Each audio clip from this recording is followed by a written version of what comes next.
예수회가 생기기 전에 또 다른 어떤 조직력이 있었나? 예수회가 생기기 전에도 이미 여러 수도회나 종교단체들이 있었어. 예를 들어 프란치스코회, 도미니코회 같은 수도회들이 이미 활발하게 활동하고 있었지. 하지만 예수회는 교육과 선교에 특히 집중하고 군대처럼 조직적인 방식으로 활동한 게 좀 달랐어. 그러니까 특별히 예수회가 어떤 교황에 연관돼 있는 조직은 아니었어?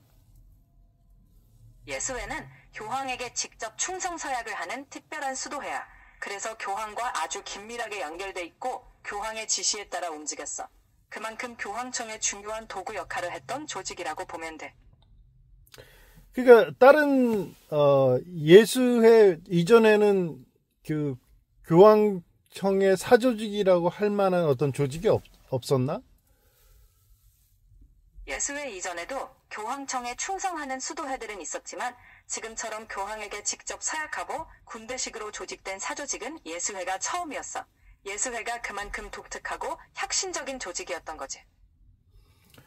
독특하고 혁신적이라고 보다는 그 당시에 종교개혁자들을 겨냥한 어떤 그들을 이렇게 멈추기 위한 어떤 조직은 아니었어? 그 부분도 맞아. 예수회는 종교개혁자들의 영향력을 막고 가톨릭 신앙을 지키려는 목적도 분명히 있었어. 그러면서 동시에 교육과 선교로 가톨릭을 강화하려는 혁신적인 면도 있었던 거지.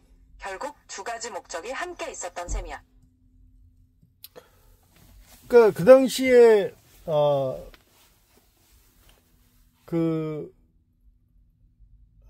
남미 쪽으로 많이 영향을 미쳤잖아, 예수회가. 맞아. 남미에서 예수회는 원주민 보호구역 같은 걸 만들기도 하고 교육과 선교를 통해 큰 영향을 줬어. 그래서 지금도 그때의 유산이 남아있고 가톨릭 신앙이 남미에서 굉장히 깊게 뿌리내리게 된 거지. 그러면서 중국, 일본을 복음을 전했던 분들이 전부 예수회 쪽이었나? 맞아. 중국이나 일본의 복음을 전했던 대표적인 선교사들이 예수회 소속이었어.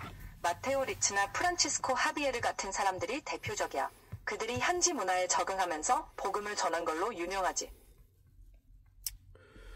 근데 이제 그들이 순수 복음만을 전한 거야? 아니면 어떤 정치적인 목적이 있었던 거야? 복음을 전하는 게 가장 큰 목적이었지만 아무래도 당시 유럽 국가들의 확장과 연결된 부분도 있었어. 특히 예수회는 현지 지도자들과도 관계를 맺으면서 가톨릭 영향력을 넓히는 데 기여한 거지. 그래서 순수한 신앙뿐만 아니라 정치적 요소도 어느 정도 있었어. 근데 창조 예수회를 만든 목적이 바티칸을 보호하고 어떤 종교 개혁자들의 어떤 그런 움직임을 둔화시키려는 목적이었다면 과연 그들에게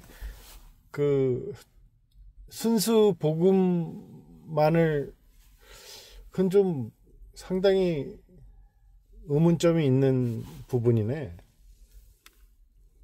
맞아. 그게 바로 예수회에 대해 논쟁이 많은 이유 중 하나야. 신앙을 지키려는 순수한 열정도 있었지만 교황청과 가톨릭 권위를 지키려는 정치적 역할도 했으니까. 그래서 예수회에 대한 평가가 시대마다 보는 관점마다 달라지는 거지. 복음 전파와 정치가 엮여 있었던 복잡한 상황이었어. 그러면은 프란치스코 리베라라는 미래주의를 썼던 인물, 그 인물은 그러면은 순수하게 글을 작성하지는 않았을 것 같은데.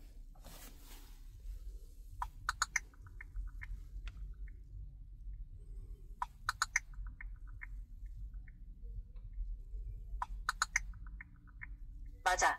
프란시스코 리베라는 순수하게 종교적인 목적으로 그 해석을 썼어. 프로테스탄트들이 교황을 적그리스도라고 보는 걸 반박하려고 미래의 적그리스도가 나타난다는 해석을 한 거야. 결국 가톨릭 교회를 지키려는 의도였던 거지. 근데 그 미래주의 신학이 전혀 그 당시에 호응을 얻지 못했잖아. 맞아. 당시에는 크게 받아들여지진 않았어. 프로테스탄트 진영에서는 이미 교황을 적그리스도로 보는 해석이 강했고 가톨릭 내부에서도 리베라의 해석이 널리 퍼지지는 않았지. 하지만 나중에 이 미래주의 해석이 점점 영향력을 갖게 된 거야. 그게 언제부터 영향력을 갖게 됐어?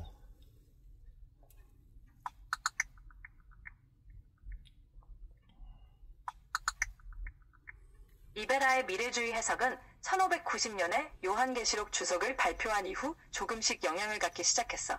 그게 프로테스탄트들이 교황을 적그리스도로 보는 해석에 맞서는 내용이었거든. 그러면은 프로테스탄트의 주의는 어떤 주의야? 프로테스탄트들은 종교개혁 당시 성경의 권위를 강조하고 교황의 권위나 전통보다는 대인이 성경을 직접 읽고 해석하는 걸 중요하게 여겼어. 믿음으로 의롭게 된다는 교리를 중심으로 삼았고 교회 개혁과 성경으로 돌아가자는 운동이었지. 그러니까 그들이 주창했던 거는 역사주의 아니야? 역사주의? 역사와 어떤 그 신앙의 흐름이 같은 거 아니었어? 맞아. 프로테스탄트들은 역사주의적 해석을 주로 받아들였어. 요한계시록 같은 예언들이 교회 역사 속에서 점진적으로 성취되고 있다고 본 거야. 그래서 교황을 적그리스도로 보는 것도 이런 역사주의 해석의 일환이었지. 신앙과 역사 흐름을 함께 보는 관점이었어. 그러니까 지금 미래주의가 세대주의로 바뀐 시점이 언제야?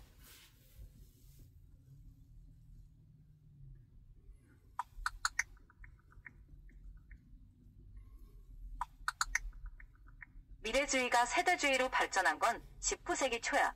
16세기 후반 리베라가 미래주의 해석을 만들었고 1830년대에 존 넬슨 다비가 그걸 세대주의로 체계화했어.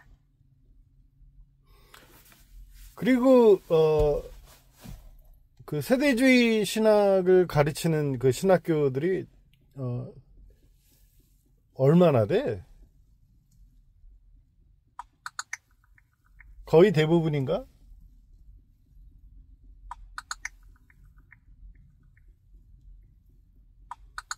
정확한 숫자를 말하기는 어렵지만 대표적으로 달라스 신학교나 존 메가더가 이끄는 마스터스 신학교, 그리고 버지니아 비치 신학교 같은 곳들이 세대주의 신학을 가르치는 걸로 알려져 있어. 완전히 세대주의를 채택하지 않더라도 부분적으로 가르치는 곳들도 많아. 그러면은 지금 예수회에서 운영하는 교육기관은 얼마나 돼? 전체적으로?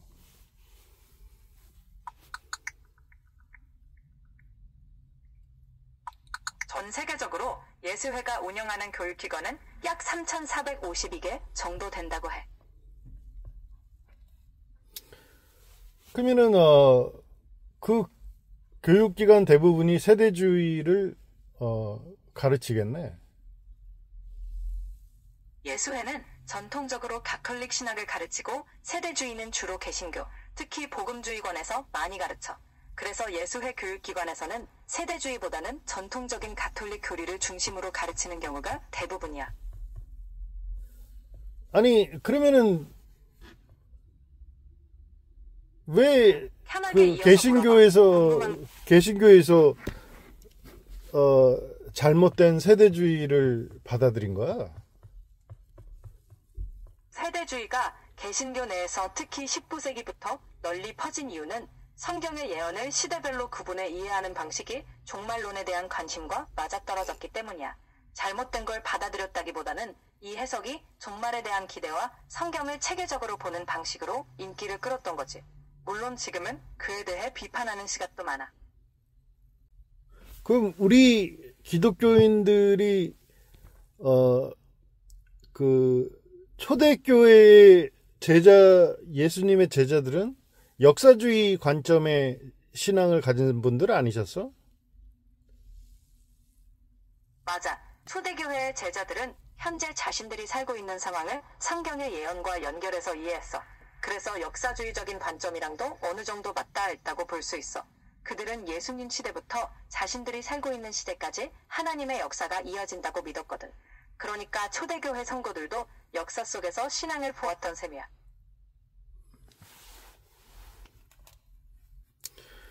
역사가 없는 진실은 허구지. 그러니까 역사와 진실은 같이 가야 되는 거 아니야? 정말 그렇지. 역사 안에서 진리가 드러나고 또 진리가 역사를 통해 확인되니까 둘은 함께 가는 거야. 믿음도 역사 속에서 살아있고 그걸 통해 진리가 더 분명해지니까 우리 신앙도 그렇게 역사와 함께 가야 하는 거지.